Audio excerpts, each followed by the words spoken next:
I remember that was when I was in year 7. I remember this vivid moment, putting a knife in my bag to school. When he's acting, he is communicating, he's expressive. God, if you're real, then you're evil, and you hate me, and I hate you. My dad, to this day, has still not wished me happy birthday once. Welcome to Conversation with Haych. We have another amazing, superb, supreme guest with us today. Let me give him a little intro. The incredible actor, seen in Get Up, Stand Up. Was it West End? West End. He's a gospel R&B artist. He's the Christian drill hook prince. You get me? That's what I've named him today. Wow, I didn't know that was a thing. Nah, I just made it up. He's a presenter on The Apprentice Nation, a motivational speaker for the Fix Up team, the author, the activist, the evangelist, the Jamaican, the Grenadian, the Indian, the Irish, the New Zealander, the English, multi-talented, multifaceted. I introduce to you Callum Jaye, also known as Wow. Saint CJ. That is a phenomenal introduction. That was serious, yo. Oh my days. I didn't know the gospel drill chorus prince. I didn't know when that became a thing. I've only done like 2 drill songs in my life. Because you know what it is? I was watching an interview where you was talking, and you was talking about, what did you say? You were saying, someone asked you, what do you like, R&B or hip hop? Yeah. Your answer was around like, oh, drill. A lot of people got me, like, I do a lot of hooks on drill and I people do. that collabs and stuff like that. I do. So I was like, I did get hooked on it still. I wasn't really into drill before, but like I'm in the R&B drill vibe. Yeah. Little singing around. Yeah, probably. I'll take it. I'll take it. So for those who don't know who you are, who is Saint CJ and who is Callum Jaye, and are they the same, one and the same? They are one and the same. Okay. But they're different components of me. Yeah. Saint CJ very much was the beginning of my journey as a believer and following Christ. When I first gave my life to Christ, Saint CJ was this mandate and this calling that I felt God had on my life to becoming a saint, to becoming chosen and called out and for a purpose. Have it tatted on my arm, and it's symbolic to me of like I once was a sinner. I had no hope, I had no faith, I was broken, and Jesus now has made me chosen and holy and righteous and all these things. Like, so he's taken away my sinfulness and made me a saint. So that's already one thing, is like becoming a child of God. You're no longer who you used to be, you're a new creation. But also, it was a mandate of like helping other people come into that reality of like your life is changed, and like it was kind of audacious for me to call myself a saint because of who I became and who I was. I felt like it was the same with like the Apostle Paul. The Apostle Paul was Saul and he was murdering Christians, and then when Jesus changed his life, he became an apostle and he became Paul. So like God changing your name. But as I've grown in my walk with God, I feel like when I was younger, I was very much just explicitly talking about what Jesus has done, how Jesus has saved me, and very much like that. And I wanted to let people know and tell people what he's done for me. But now I'm in a new space in my life where I still want to share that, but I want to also share who I am. I don't want to just share saying or like Jesus in a way that's separate to me, but like what Jesus is doing for me right now, how Jesus is healing me right now, what's he doing in my journey right now. I feel like we have 3 testimonies. We have one where Jesus brought us from, what Jesus is currently doing in our lives, and what we're hoping God will do in the future. I feel like there's 3 components, right? So for me, it's like I'm on this middle journey now, which is like what God is doing in me now, where God is taking me now, what I'm going through now. Because I wanted to show people who Callum Jaye was. Beyond just, this saint or this child of God. Who am I? What are my struggles? What is my reality? What have I been through? And I wanted to help proclaim my faith in a way that was relevant through my struggles. Because I believe that God gets greater glory when people see just how human I am, but how great God is. Because he's taken a very human, ordinary life and made something extraordinary out of it. And I think people relate to that, the vulnerability and the honesty. So Saint CJ again is very much a gospel-facing individual, and I'm still very much that. I love Jesus, and I will always share what he's done for me. But as an artist, I wanted to pivot in a way that was like showing people who I am, showing people more about my side of myself, and I feel a call to reach people that may never even understand who God is, or may even never come into that reality of gospel Christianity. But they can know my story, and that I can plant seeds into their hearts, into their lives, and I want to be able to build bridges. Yeah. Build bridges, not build barriers. Yeah. That's what I meant. Yeah, build bridges and not build barriers. In a sense, I want to build bridges between different people of different faiths and different ethnicities and different sexualities and different worldviews. I don't want to build those barriers that block us off. So if I can build bridges through our equal struggles, that we all go through mental health, we all go through loss, we all go through heartbreak, we all go through good times too. We all have these experiences that unite us as human beings. But I can say my hope for those hard times, or the thing that gives me joy for the good times, is centered in this amazing, wonderful Father, friend, which is God, which is Yahweh, which is Jesus. This God that is a personal God, not this far distant guy in the sky, but a real friend that is close to us in all seasons of our lives and loves unconditionally. So that's the change, yeah. I was going to tell you guys now, this is going to be a good episode. You want to know why? I asked him, who's Saint CJ and who's Callum Jaye? He gave us a plethora of stuff. I'm just letting you guys know. Stay tuned, because, all right then. Let's go back a little bit. Appreciate it. What was it like to grow up in a single parent household? What were the kind of good memories? What were the memories like, good or bad? Like, what do you remember from that part of your life? I think growing up in a single parent household is never easy. I think that it's not an ideal. I think it's become something so normalized, but I don't think it was ever the original design or the original plan. It's a struggle, you know? And I think that for me, it left me always thinking that this is normal, that this is just how it is, that fathers are just not there. And I think it left a lot of brokenness inside of me. You know, I saw the weight on my mum and what she had to go through and how she had to struggle to get by in life. And I said to myself, I'm never going to allow my mum to struggle. Whenever I get into certain positions, she's not going to struggle. And I'm never going to allow my family to struggle. I think growing up in a single parent household showed me how much I don't want that for myself. And I don't want that for those around me that I love, my friends and my peers. But yeah, it's hard, man. I think that it's become such a norm that so many young women have to carry the burden of two parents. They have to provide, they have to be consistent, they have to always be strong, they're not allowed to be vulnerable. And yeah, I think if I had my dad around, I would have grown up with a greater sense of what it means to be a man. I think my mum wouldn't have grown up with so much pressure or pain or resentment. I think, yeah, it was really difficult. And especially where I grew up in South London, you become so vulnerable to other things because it's only your mum or only your dad, and they're always out working. That child then has to grow up themselves. They have to, bring up their siblings or whatever. And for me, it was just me and my mum. You know, my brother is about 12 years older than me, so he left quite young. So just me.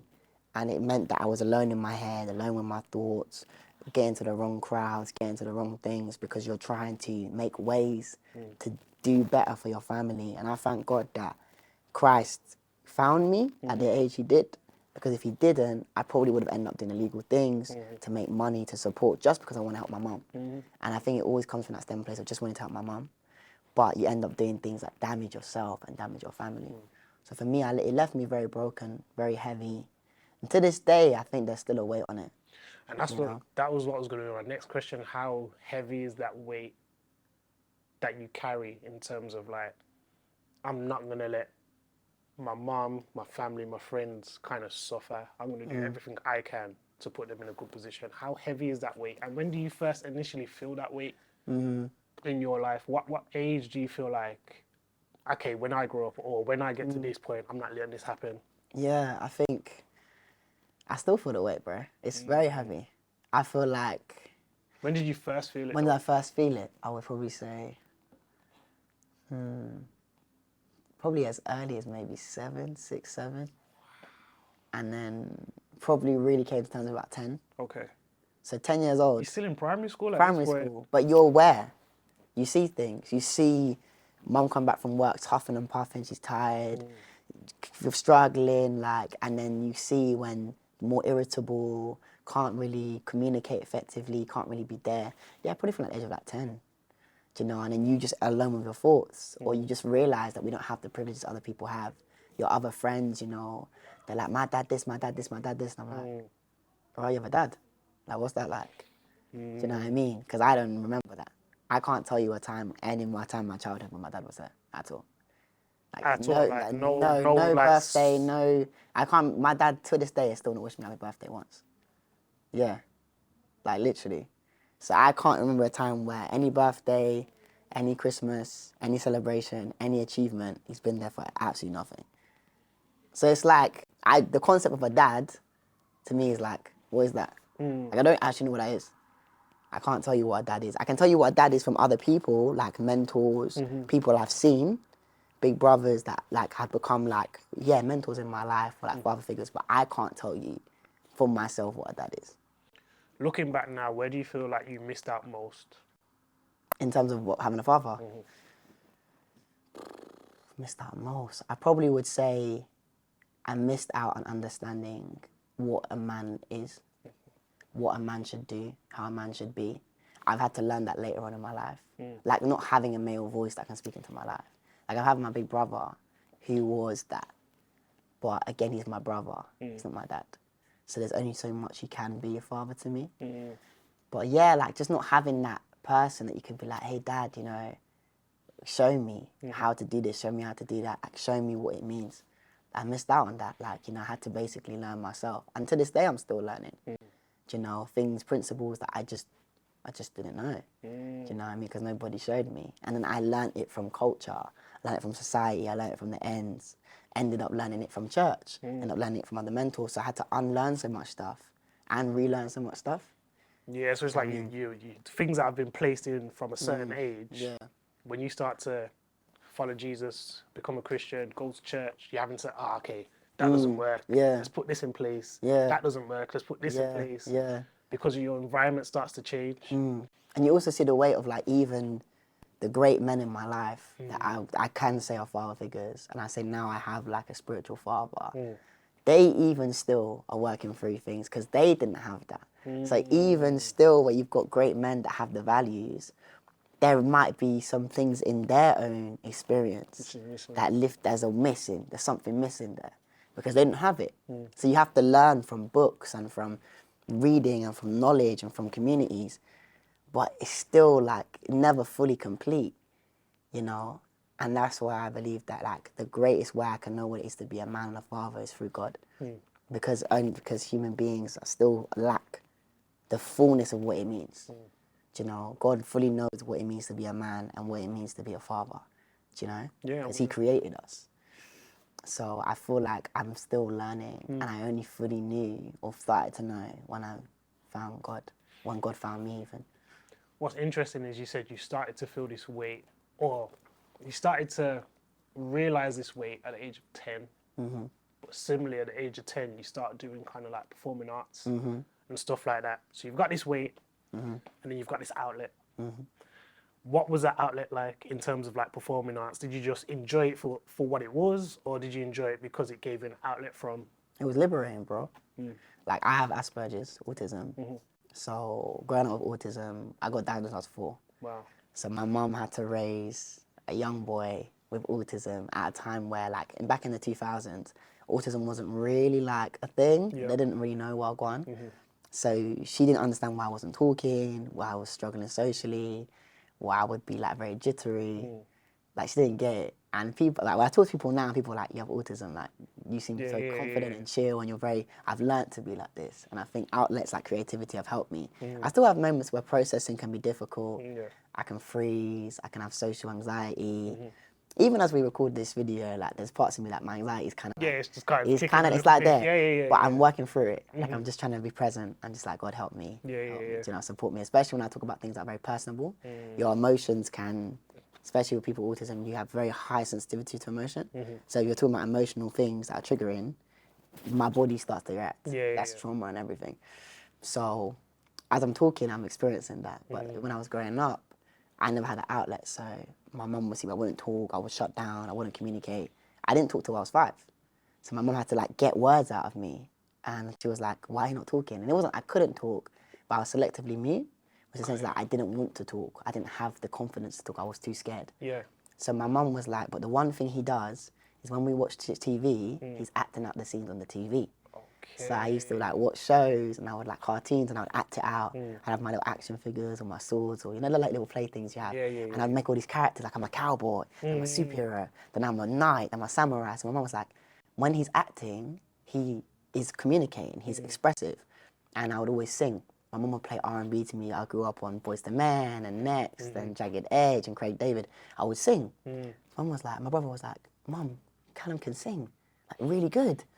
So they put me into performing arts because they saw that it was a way of me expressing. And that's why it really did like change my life, bro. Because the moment I started to do that, I started finding a voice, started being confident. So even where I find maybe speaking can be scary for me or nerve-wracking, when I sing, I feel free.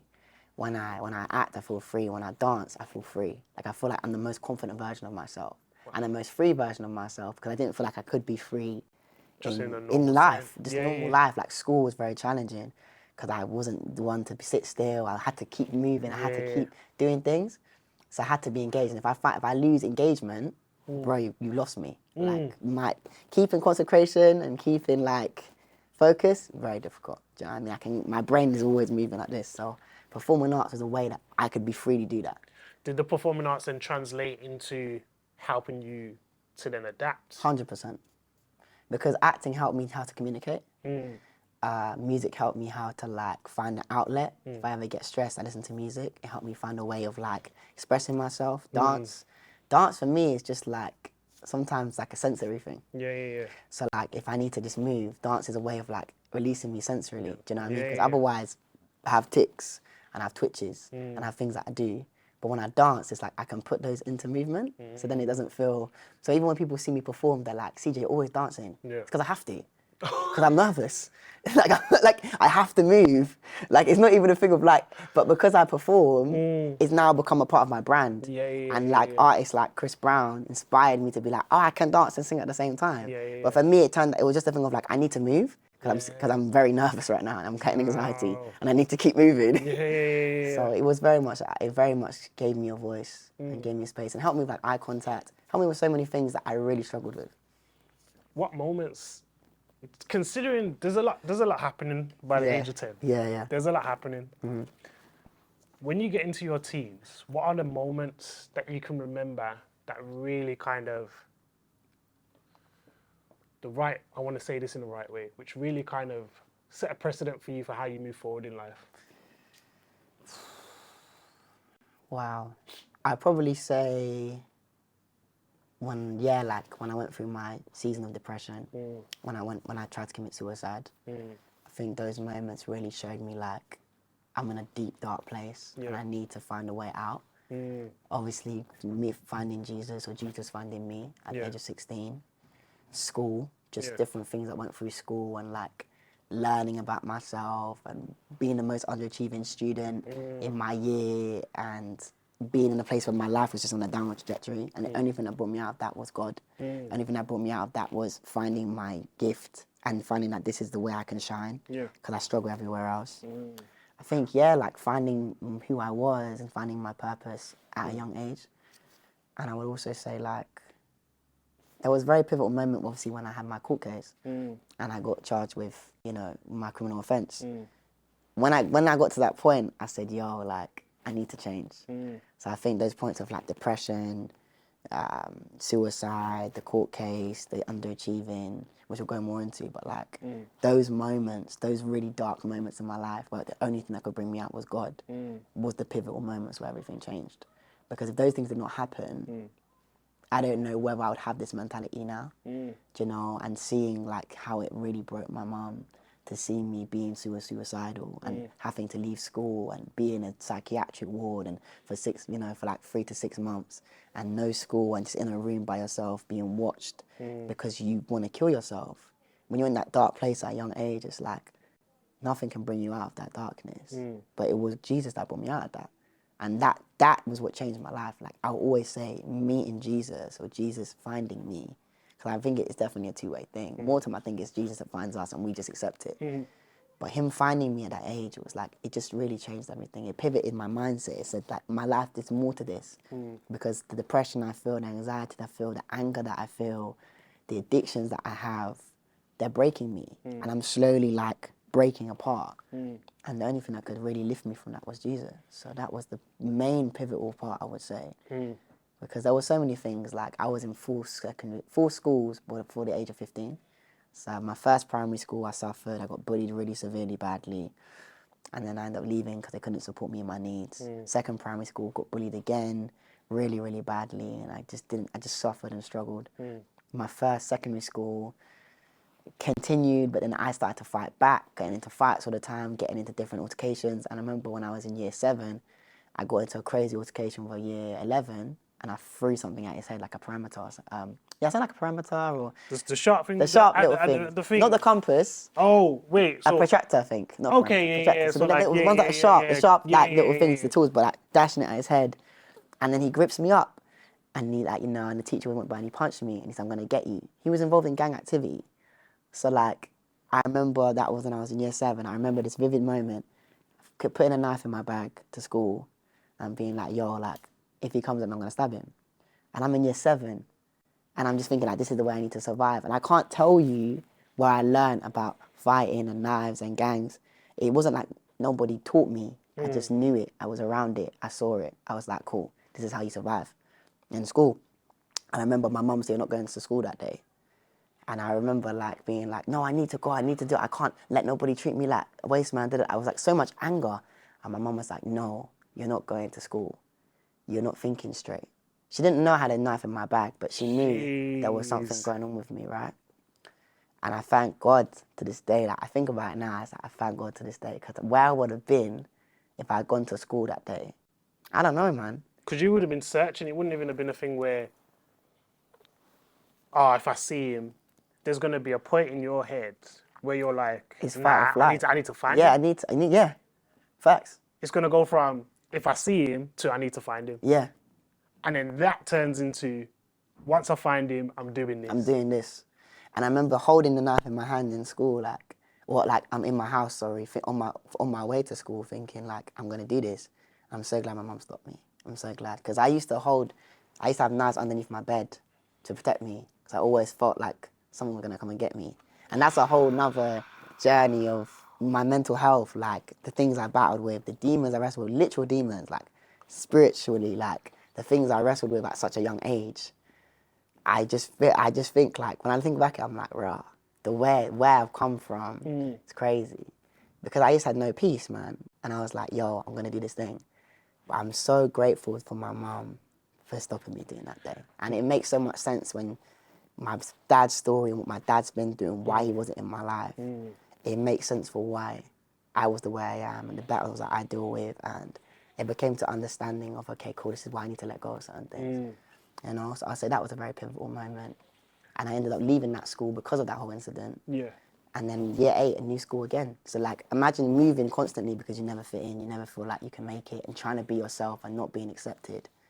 And then throughout year 8 to year 10, I just changed. I said, cool, I'm not going to be a victim anymore. And I became a bully. Being the bad kid, started sagging my pants, wearing trainers to school, the things you weren't meant to do, wearing the puffy coats and the hoodies, and becoming essentially this bad boy to fit in. And yeah, I was popular. I became the popular boy, get the girls, and rated by the man them, but I lost all sense of who I was. And I became somebody else. And again, it was only when God found me, he showed me who I really am. And I had to unlearn so much of the gangster stuff and the toxic masculinity that I carried. You can't cry, can't show emotion. Anger's the only acceptable way you can express yourself. Because I was so upset, but I became angry. Rather than depressed and crying, I used it as an outlet, fighting all the time. And that led to the criminal offence charge, because I was so angry. And I was so like fickle and so fiery. You say one thing about my mum, I'm taking your head off. Like there was no like control. I had no sense of control. Where do you think the anger came from? Where do you My believe? dad, always. I was angry at my dad because I was like, you abandoned my mum. And the reason why my mum is hurting, because my mum was really upset and angry, and it broke her. It really broke her. And she'd already gone through that with my brother's dad too. So she'd gone through 2 men who'd left her. And it broke her. And I was like, it's his fault. And I was angry because I was like, why don't you want me? And when I found out I had autism, I completely blamed myself. It's like, because I'm autistic, and I couldn't change that. It's like my dad doesn't want me because I'm autistic. He hates me. I hate him. He's never been there. He made all these promises.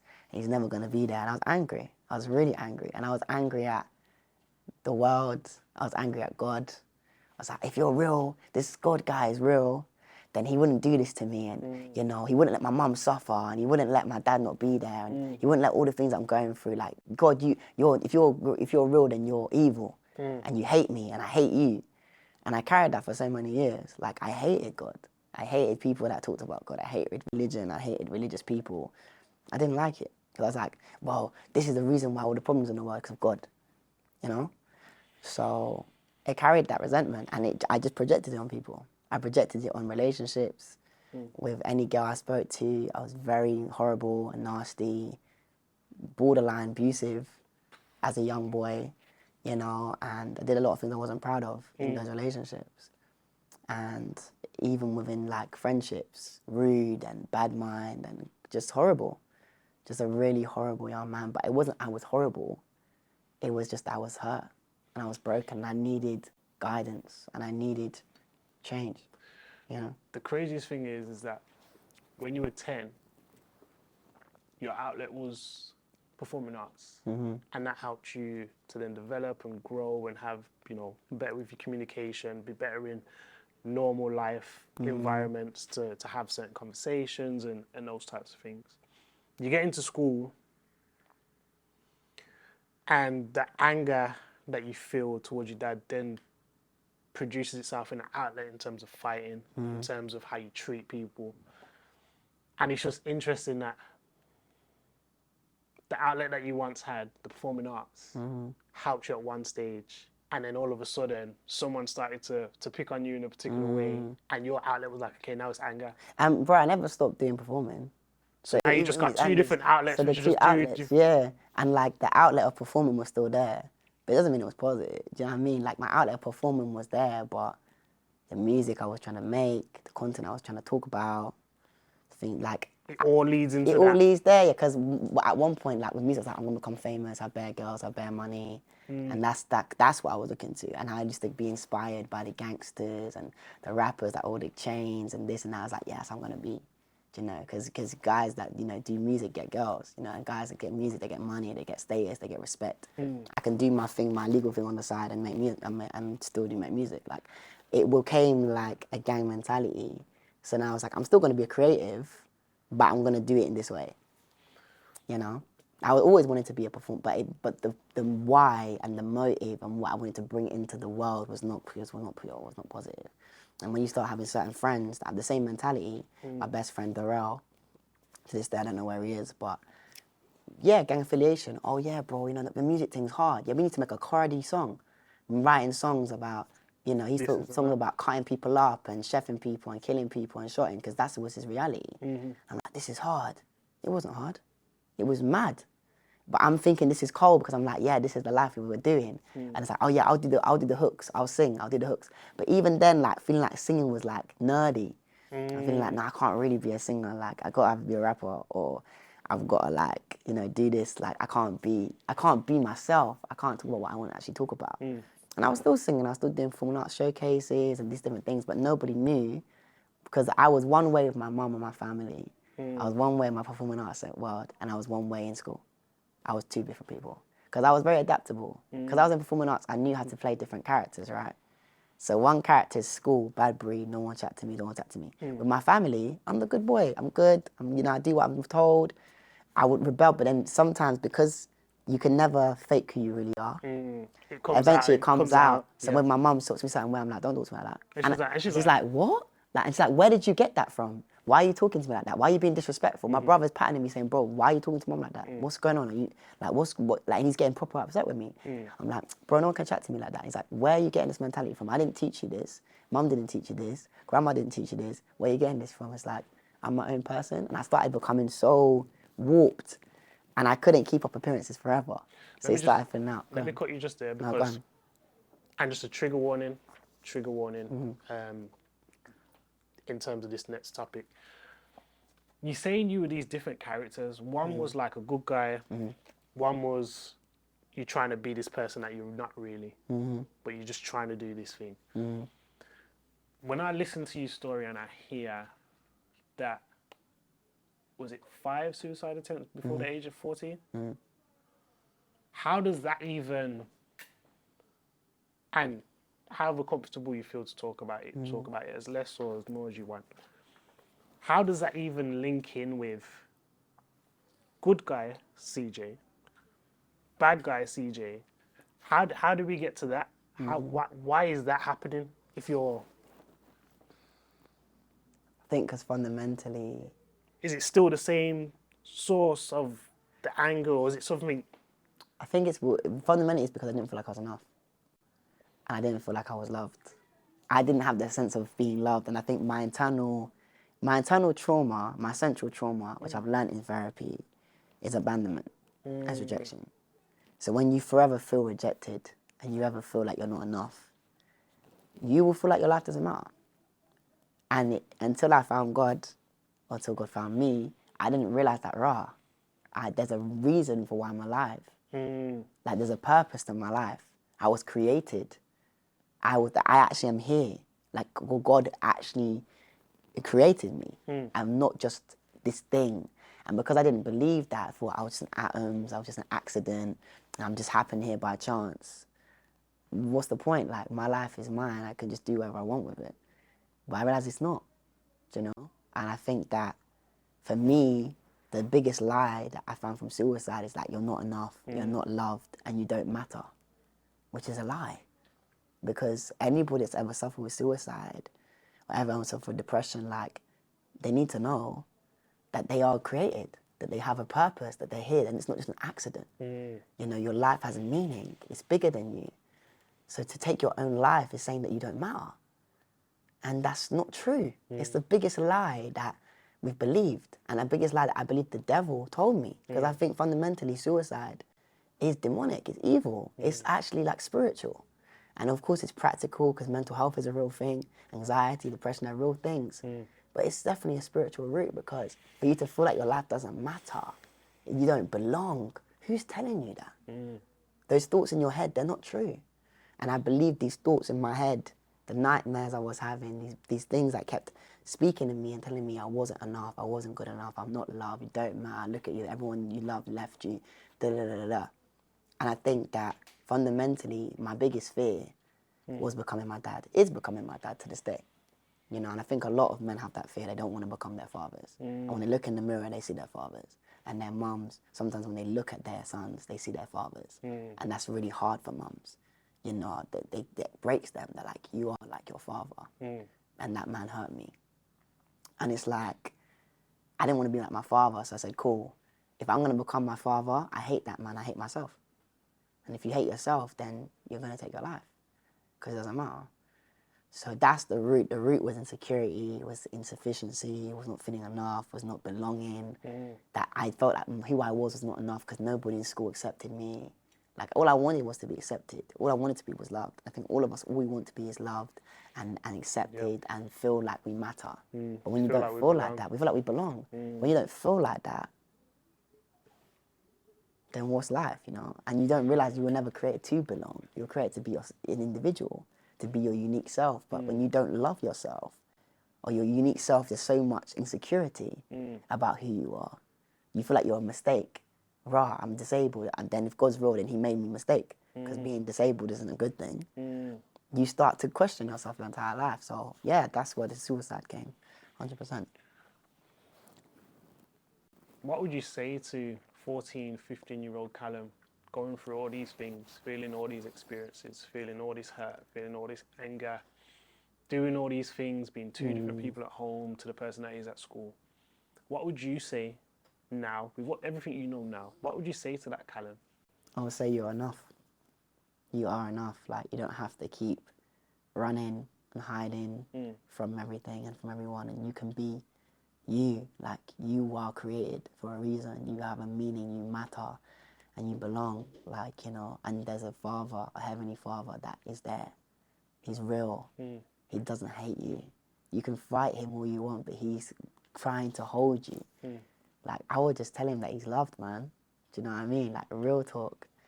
Because I look back at that, and I look back at that young man, like, And I do this for them. You know, I do everything I do for them, that young boy that was like me. Because I look back at it like, yo, I look back at it and I'm like, yo, like, if only you knew, man. If only you knew who you're going to become. If only you knew the growth you're going to make. If only you knew that your life can actually count and all the people you're going to help and all the lives you're going to impact. Like, you would just know that that's not true. If you only knew what I know now and what I'm learning to know now, like, I'm like, raw. If you only knew that. And when I think back at it now, like, sometimes I don't deeper like this. Like, this interview is amazing because it's helping me deep, like, raw, the journey. Because when I look back at that me, I don't feel like that no more. Even when life gets really hard, I'm not saying that life is always easy. There's times when I feel really depressed, but I've never got to a point when I take my life again. Since the day that Christ found me, I haven't felt like that before, and I thank God for that, because it's not everyone's story. People deal with suicide, depression, even still being a believer and being a follower of Christ. But for me, that ended when I became a believer, because I said, I can't do this, because my life is more than just my life, and there's someone that needs me. There's a young man that's just like me that needs me to bring them through that, you know. So yeah, I would say that you're loved, man, you know, and I would want to take them and journey with them and support them and believe in them and to sow into their life. You know, I just didn't. I had people that came in and did that, but there's men that need that. I didn't think I had that earlier enough, you know. I had my brother, and I'm so grateful for my brother's life. But you need community. You need a whole bunch of men, you know, that can come around you, you know. And I'm really grateful that if I didn't have my brother, if I didn't have my mom, boy, It'd be different. then I probably would have taken my life, you know. And I wouldn't be here today sitting on this chair, you know, and talking to you. So I'm very grateful for what I have and what I had. But yeah, I would just say they're loved, man. You're so loved. Like, you matter, man. 100.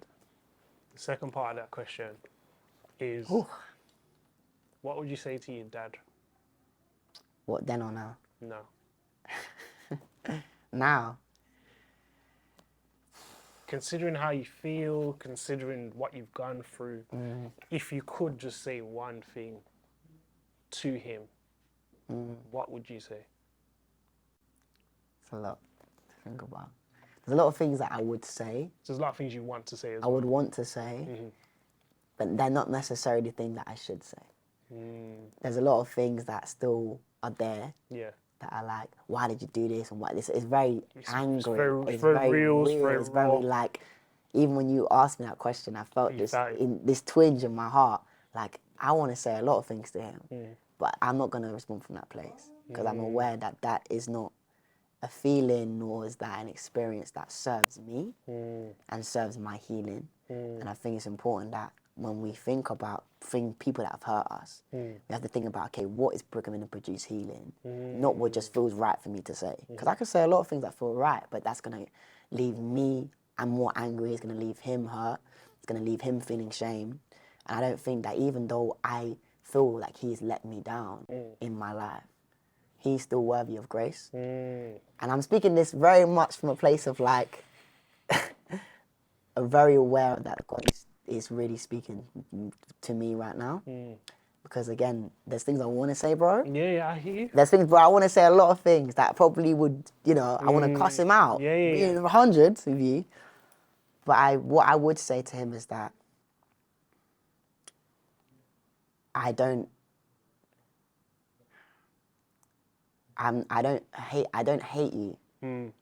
Yeah, you've hurt me, but I don't hate you.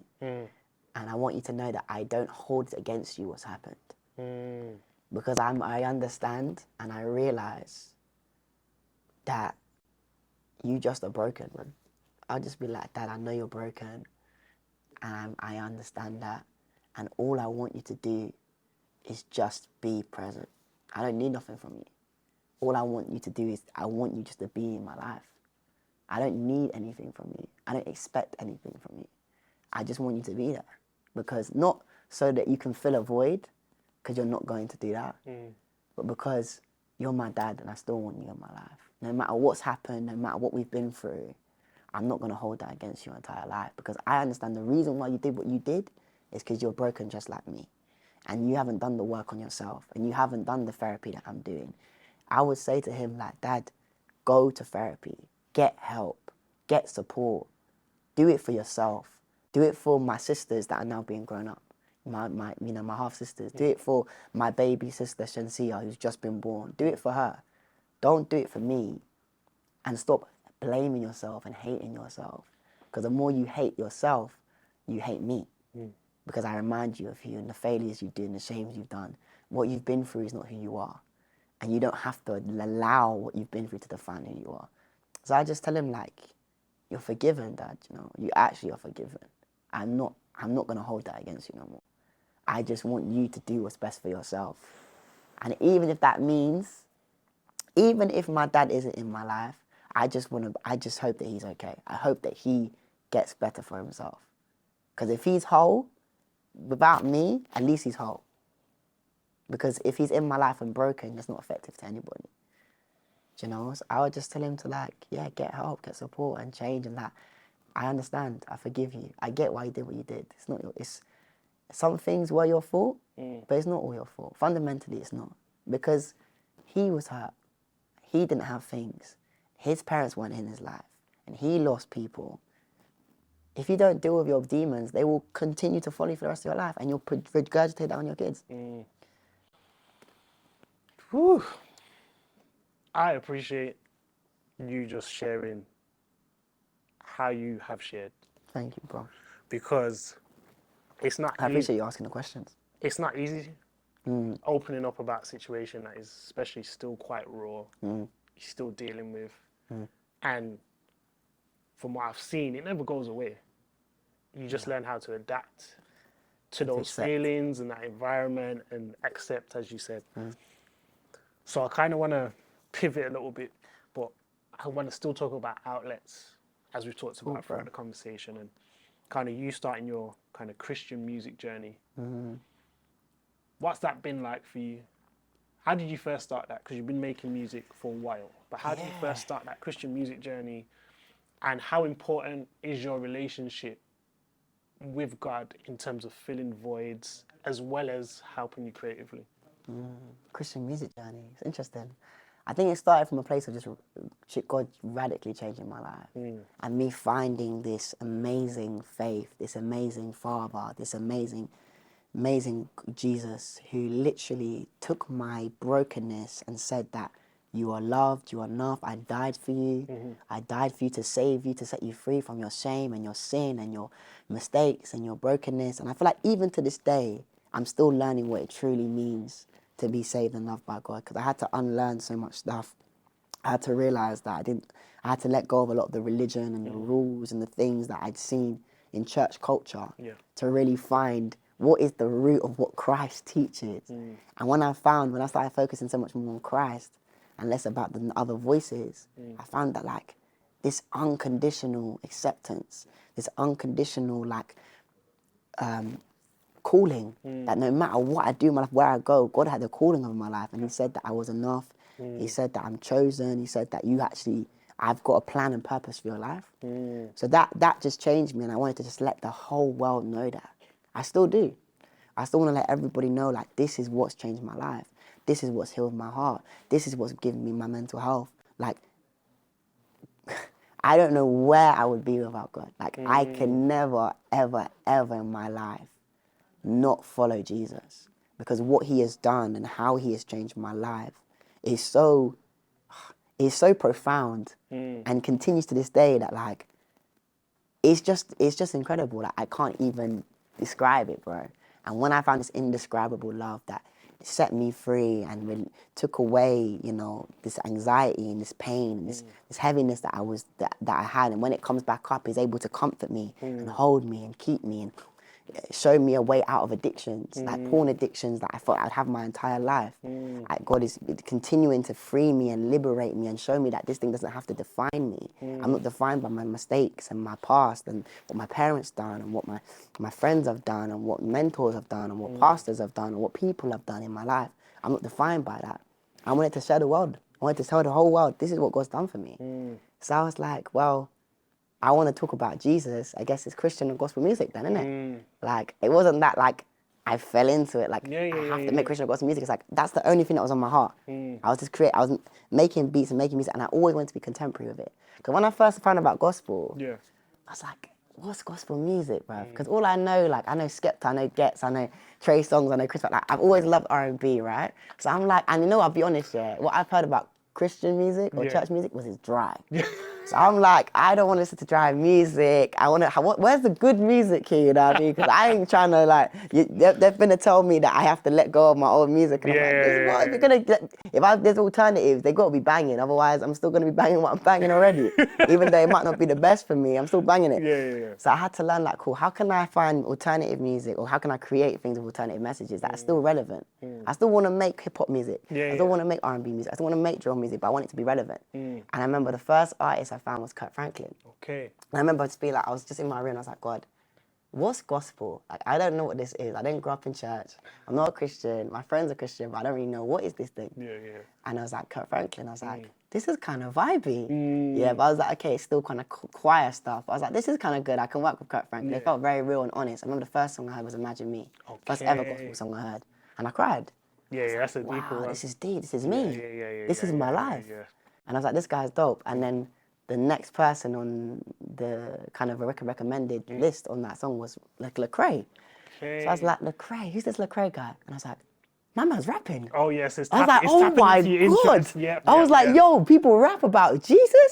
This is a thing? I was like, nah, this is mad, yo. I didn't know this was actually a thing.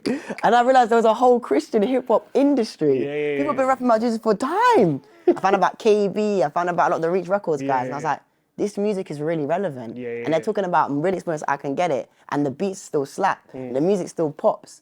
But it's Christian. And I started learning about all the Culture Stellar Awards. And around this time when I first got saved, I got exposed to like Step Forward, who were doing stuff in the UK. Started meeting, you know, and Bizzle, and then there was Still Shady. And then Shady became like a big brother to me. And I saw that, Still Shady makes relevant music about God, and he's God-centered. I knew about mainstream music industry. My brother, he's good friends, like his brethren's good friends with Skepta. So I knew about that environment. I knew about JME. I knew about, you know, I've always grown up around artists. Like my mum always put me onto artists. My brother, especially rap, put me onto Getz, Wiley. Like I grew up on these man. You know what I mean? Drake were busting through my ears from the beginning. And he used to take me to studio. And when he could I could sing, my brother would take me to studios with rappers. I'd do their hooks. So I was always making music from like 12. But I just didn't know what I was talking about. And I would talk about certain things, and my brother was like, you don't have to talk about everything else that people are talking about. You can talk about things that are meaningful. And I was like, I don't even know what that means. And, you know, I was a spiritualist before, so I used to talk about energies and the universe, so I grew up around. But then when I found Christ, I realized that there was so much more than the energies in the universe thing. Like, self-help, it only goes so far, and I didn't feel like that universal spiritual thing filled the voids, really did the things that I needed to do, and it wasn't a relational thing. It was very much to do with yourself and your morals and your truth. But Christ showed me a way, a lifestyle I could lead, and a real relationship with God, not just a religion. Because Catholic school was there, but it wasn't relationship. So I was like, what is this thing? So I started just going to the studio. My brother actually hooked me up. He hooked me up with a home studio. And I had a brethren at the time who also had a studio space. And I was like, Josiah, my boy Josiah. So I found him, and he actually started hooking me up with a studio space, you know. And even the way God brought him into my life, I was like, God, I need a producer. I'm going to do this music thing. So I remember Instagram was like, hit up Josiah. And Josiah had the same prayer 5 minutes before, and God said to him, give CJ whatever he needs in his life. So I was like, rah. And now, you know, friends for 6 years, our friendship anniversary today. So I had the studio, I had the spaces, and so I started creating. And I started putting on beats on YouTube, and then listening to more artists, found out about Governor B, found out about Melvillous, found out about all these different artists. I'm like, these artists are actually really good. But like, I want to make good music. I started going to their concerts, and that's how I got exposed to everybody. And then I started just, you know, the first song I think I ever did was a song called, I think it was J'adore Adore. I was learning French in school, and I was like, I want to say I love you, Jesus, in a fun way. So I made this song called J'adore Adore, I love you, Jesus, J'adore Adore. And it was a vibe, and I mixed and mastered it myself. The mix was terrible. Like, it was awful. Like, it was tragically awful. But you know what, this is what I say to every artist, don't give up even when the mix is bad. Just make sure you find people that can mix properly. Like, make sure your craft. Start good. Don't do me where you're like, oh, is this good? Yeah, it's fun. Like, have honest friends that will tell you the mix is dead. If you're gonna do this music thing, you gotta have good mixes, yeah. Don't be a me. If you can't mix, love you. I appreciate you putting the effort in, but get someone that can mix and master your stuff. Because you can't mix and master, the song goes from like, maybe a 10 to like a 2. Because mixes are important. So I did it myself. I was just vibing. I remember I was banging out like a song every day. I need to get back onto that hustle, to be honest. But I was banging. I was just like, just proper like excited. Yeah. And I was telling all my friends at school about Jesus. Like I was just so zealous about what God had done in my life. And I remember I got my first call to perform in a church. And I was like, do my own song at a youth church? Because I've been putting it on Instagram, my Instagram stuff. I did my first show and I was like, yo, this is what I'm meant to do. Like, this feels right. Talk about Jesus, and I shared my testimony, and people started coming up to me. That was so powerful. Thank you for sharing. I was like 17. Been a Christian for like a year, but it's like, so thank you for sharing your story. You need to do this more often, get in more interviews. And then everything started to flow. And then that's when I started realizing, okay, this is my purpose, to use creativity to share my story, to impact lives. I started doing more and more in my old church. We used to do a lot of youth concerts. It would get me to perform, share my story, started doing praise and worship in church. So everything in terms of music started becoming a big part of my life. Going to more concerts, meeting more artists, started doing interviews with artists. It's like 17, 18. I was like, I just found myself into this Christian world.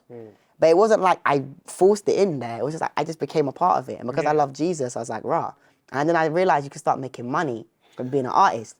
And I was like, so I don't have to actually just do a 9-to-5 thing. I could actually be a full-time artist and do this for the rest of my life. And there's a whole market here that's emerging in the UK scene, already in terms of like worship and stuff. But like there's a whole market that I'm actually now a part of. I'm a part of the generation of UK gospel artistry.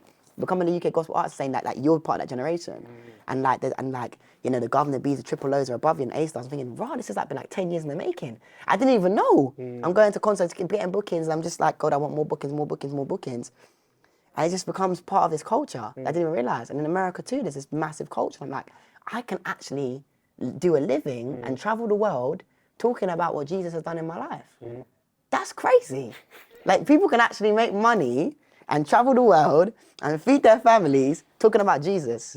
I didn't know that was real. Because I thought pastors were broke. I thought anyone doing ministry, you're broke, you're a monk, you just don't, your life is just stress. You just have to pray, like looking at a pillar and just pray to God, and you have no, you work, you book up, shave your head off. And my conception of Christianity and faith was dry, boring, lifeless. I didn't realize that you find pastors with J's on their feet or hoodies and they're relevant, and collectives like Maverick City where they're actually successful and they're actually relevant and they're cool. And like when I started seeing people that look like me, that talk like me, that are where I'm from, that authentically love God and they make great music, I was like, wow, I didn't know. Because all I knew was religion and suits and ties. I didn't know relationship. I didn't know relevance. I didn't know that faith could be relevant to the culture, that we could provide a narrative that would bring life to people, and that actually we could help change people's lives. Like when I started doing youth conferences and young people would be so inspired and I would pray for them and their lives would be impacted and they'd be delivered and set free, and like leading hundreds of youth in prayers because I'm doing conferences.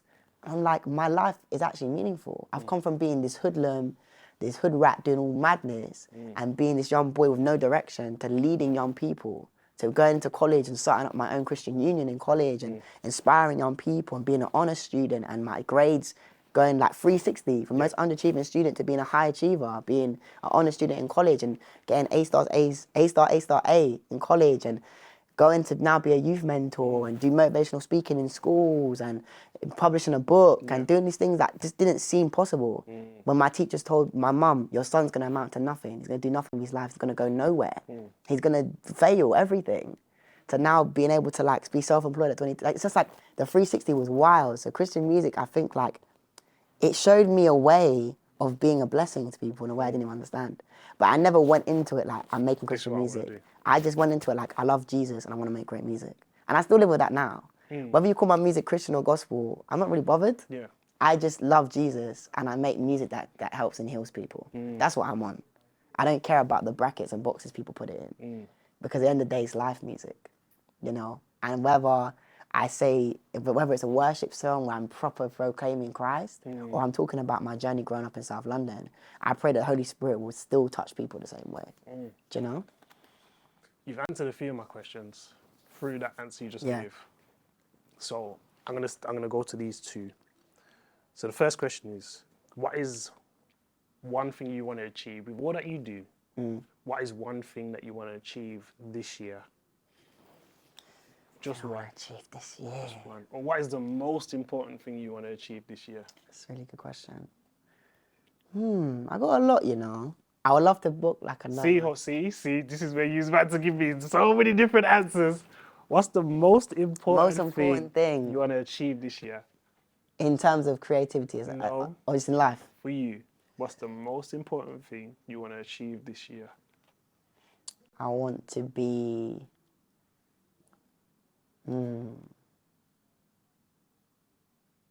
I want to be holistically whole. So I want to be the best me spiritually, emotionally, mentally, physically, financially.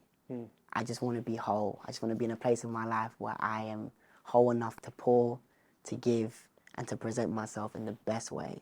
My most confident self, my most self-assured self, my most healed self, just in a place where I can be like, yeah, I'm really grounded in who I am. I feel like I'm still on that journey, but yeah, to be like holistically healthy, to like a point where it's like I'm now in a place where I can give and just pour into other people's lives effectively without it even taking anything from me. I would love that. That's great. This has been I expected this to be good. But it's exceeded my expectations. Wow. Partly because as much as I knew your story, you don't truly know someone's story until you actually have a conversation With them, yeah. So when I'm speaking to you, telling me certain things, I'm just like, even before we even started filming, and we had certain conversations, I was like, wow, you're 22? For what you've gone through, to only be 22 is what some people go through and die at 70. Wow. 80 years of age. So for you to have experienced that in such a short space of time and still be here to tell the story and to be able to encourage others is amazing to me. God, man. It's God. So I just wanted to say that and make sure you know that your story is not finished. As much as there was probably times where it felt like that. And as much as there's going to be times where it feels like, am I doing the right thing? Yeah. Is this the right avenue? Should I go this way or that way? How much can I open up? How safe do I feel in this space? God is still trying to add more to your story. Yeah. Even though it's already a full life at the age of 22. Yeah. I feel that's not even all that. Like, it feels like that's not even all of that's only like a segment. I think a segment of my life. And that's the There's thing. still more. There's so much more. There's Yeah. so much more. So my last question to you today is, with where you're at in life right now, Yeah. what advice would you give to yourself? You're doing amazing, yo. Like, you're actually doing amazing, Callum. And you need to be kind of yourself. I feel like I should be at a certain place. I think I'm a very high achieving individual. I feel like I have a lot of goals and I really want to go far in my life. I really want to do a lot. Not just for myself, but I feel like I live by that William McDowell quote, which is, I want to leave a life empty. I want to leave this earth saying I've done everything that possibly that I wanted to do. Every dream, every belief, every impactful opportunity. I just want to make impact. I want to leave this world with a legacy that Callum Jaye made an impact on this earth. And that when he dies, he's still continuing to make that impact. That's why I really want to give so much to community and enterprise and building things beyond myself. But I just think I need to be kind to myself that, bro, like, you've done so much already. You know, at 22, you're now self-employed, you just finished your debut on the West End, you've, you know, just shot your first, like, fully budgeted movie, music video, documentary, you've gone to do flipping tours internationally and festivals, and you've worked with some of the biggest names in the industry, and you're creating so much amazing work, and you're presenting, you're doing so much. Like, and even if all I did was this, like, it's all I ever did for the rest of my life, I would have done so much already. Like, when I look at the credentials and the achievements I've done at such a young age, it's wild. And the people and the places that I've been, and it's like, it's only just the beginning. But even beyond just achievements and things, I feel like as a human being, how much I've gone through: abandonment, rejection, abuse, neglect, suicide, depression, heartbreak, bereavement, like these things that could have crushed me. And although I'm still working through it, and I will probably continue to work through it the rest of my life, I'm in a space where I can actually function, and I actually can smile, and I actually can laugh, and I'm healthy, and I can still talk, and I can still have a perspective that God can do it and will do it and is doing it. And I think one thing I have to thank God for is that my faith, although it's been rocky, I've never lost hope in Christ. And Christ has never lost hope in me. I think that's even a bigger flex, because we can talk about how faithful I've been, how good I've been, how great I've been. And the reality is I haven't been that faithful. I haven't been that great. And in the wide scheme of things, I haven't been that amazing in terms of based on God's standard. But it's not even about me.